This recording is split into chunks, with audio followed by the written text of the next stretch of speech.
नमस्कार, आपका स्वागत है। दोस्तों, हम जो भी और जैसा भी खाना खाते हैं उसका सीधा असर हमारे शरीर पर तो पड़ता ही है, साथ ही हमारे व्यवहार और आचरण पर भी पड़ता है। और हमारा व्यवहार और आचरण जैसा होता है, उसी पर हमारे जीवन की सफलता या असफलता निर्भर होती है। दोस्तों, खाना कैसा होना चाहिए, कैसे खाना चाहिए और खाना खाते समय किन बातों का ध्यान रखना चाहिए, इसके बारे में हमारे शास्त्रों में बहुत ही डिटेल में बताया गया है। अच्छा और अच्छे तरीके से बना हुआ खाना हमेशा ही हमारे लिए फायदेमंद होता है। इसके अलावा हमारे शास्त्रों में यह भी बताया गया है कि खाना बनाने वाले को भी कुछ नियमों का पालन जरूर करना चाहिए, जिससे उसके बनाए खाने से घर परिवार में सबको फायदा हो सके। खासकर यदि घर की महिलाएं उन सभी नियमों को ध्यान में रखते हुए खाना बनाएं, तो उस घर में हमेशा सुख, शांति और समृद्धि बनी रहती है और घर के लोग मुसीबतों से दूर रहते हैं। उन सभी नियमों में सबसे बड़ा नियम यह है कि घर की महिलाओं को खाना हमेशा सुबह जल्दी उठकर बना लेना चाहिए। आप सोचेंगे ऐसा क्यों? तो आइए हम एक कहानी सुनते हैं जिससे आपको ये बात समझ में आ जाए। बहुत पहले एक गांव में रमेश नाम का एक व्यक्ति रहता था। रमेश बहुत ही होशियार और हुनरमंद कुंभकार था, जो कि मिट्टी से ऐसे ऐसे सुंदर सुंदर बर्तन, खिलौने और अन्य चीजें बनाता था कि लोग देखकर हैरान रह जाते थे। उसकी बनाई हुई चीजों को खरीदने के लिए लोग दूर दूर से आते थे। इस प्रकार अपनी कला से वो अच्छा खासा पैसा कमा लेता था। उसने अपने लिए एक बड़ा सा घर और अन्य सुख सुविधा की वस्तुएं भी जुटा ली थीं।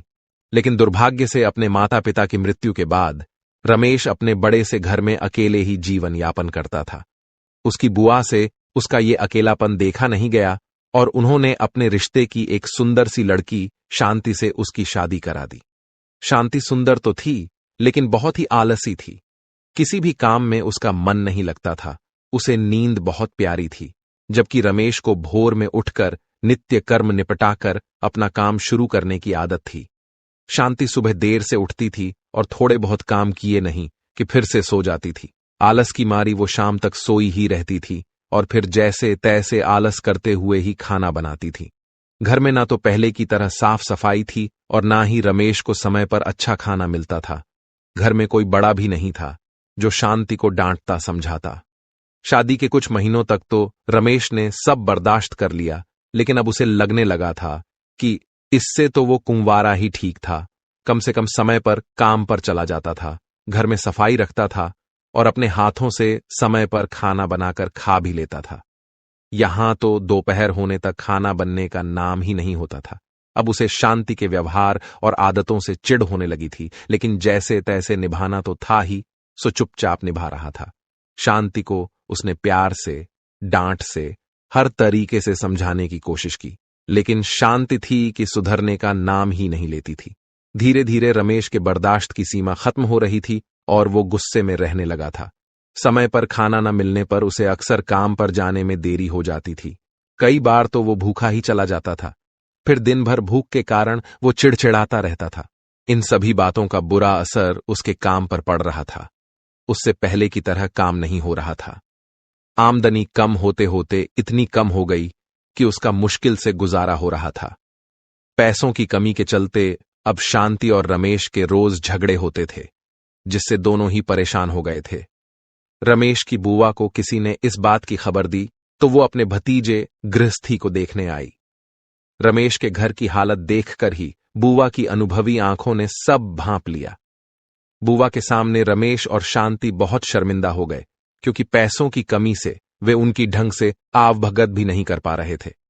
अकेले में शांति ने बुआ से रमेश की शिकायत कर दी कि वो उसका ध्यान नहीं रखता है और लड़ता है सो अलग।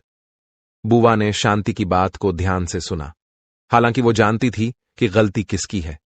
उन्होंने शांति को सही राह दिखाने की सोच ली।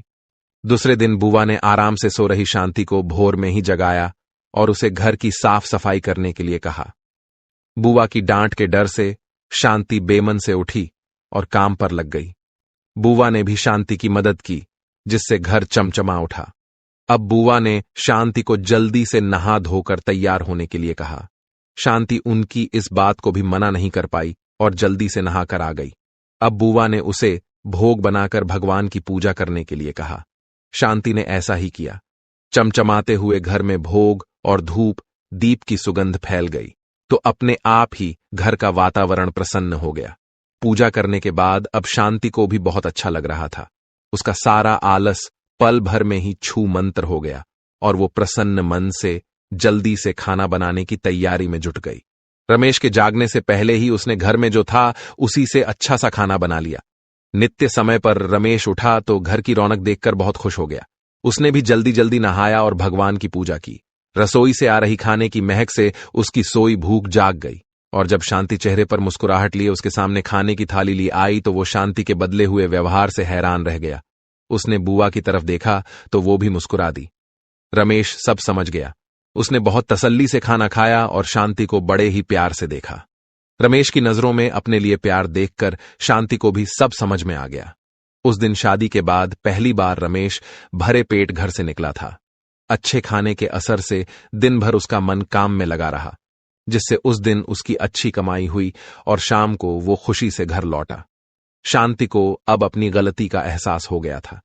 अब वो जैसा बुआ बताकर गई थी वैसा ही करती थी। सुबह जल्दी उठकर खाना बनाने से रमेश कभी भी काम पर भूखा नहीं गया। समय पर खाना खाने से उसका चिड़चिड़ापन दूर हो गया और वो पहले की तरह काम पर ध्यान देने लगा। उनके घर में फिर से सुख समृद्धि लौट आई। तो देखा आपने दोस्तों कि केवल सुबह जल्दी खाना बन जाए तो उससे कितना फायदा हो सकता है। इसीलिए दोस्तों कहा जाता है कि रसोई घर में ही परिवार का भाग्य तय होता है। एक स्त्री अपने घर को कैसे रखती है, इसी पर पूरे परिवार की किस्मत टिकी हुई होती है। अगर स्त्री देर से जागती है, देर से भोजन बनाती है, तो इसका नकारात्मक प्रभाव उस घर में रहने वाले लोगों पर पड़ता है। घर की जितना स्वच्छ और सुंदर रखा जाता है, उतनी ही घर में खुशहाली बढ़ती है। इसीलिए महिलाओं को हमेशा अपने घर को स्वच्छ रखना चाहिए। भोजन हमेशा सुबह जल्दी बनाना चाहिए। देर से बनाए हुए भोजन पर अशुभ शक्तियां अपना हक जमा लेती हैं। शास्त्रों में साफ साफ कहा गया है कि देर से बने भोजन पर प्रेत तथा अन्य अशुभ शक्तियां अपना अधिकार कर लेती है और ऐसा भोजन करने से उस व्यक्ति की अधोगति होती है, घर में दरिद्रता आती है, घर में क्लेश होता है। इसीलिए कहा जाता है कि जितना जल्दी रसोई घर में भोजन बनता है उतनी ही जल्दी घर की तरक्की होती है। साथ ही रसोई घर को हमेशा स्वच्छ रखना चाहिए। रसोई घर में कभी झूठे बर्तन नहीं रखने चाहिए। रात्रि में रसोई घर में झूठे बर्तन होते हैं तो उस घर में नकारात्मक शक्तियों का वास होने लगता है। दोस्तों, घर के पुरुषों का भाग्य स्त्रियों के ऊपर टिका होता है। इसीलिए घर की स्त्रियों का भी सदैव सम्मान करना चाहिए। जिस घर में स्त्रियों का अपमान किया जाता है उस घर में मां लक्ष्मी कभी प्रवेश नहीं करती है। साथ ही स्त्रियों को भी अपनी मान मर्यादा का ख्याल रखना चाहिए। उम्मीद है आपको यह जानकारी अच्छी लगी होगी। वीडियो को लाइक जरूर करें, कमेंट में जय श्री कृष्ण जरूर लिखें, साथ ही चैनल को सब्सक्राइब जरूर करें। आप सभी का धन्यवाद।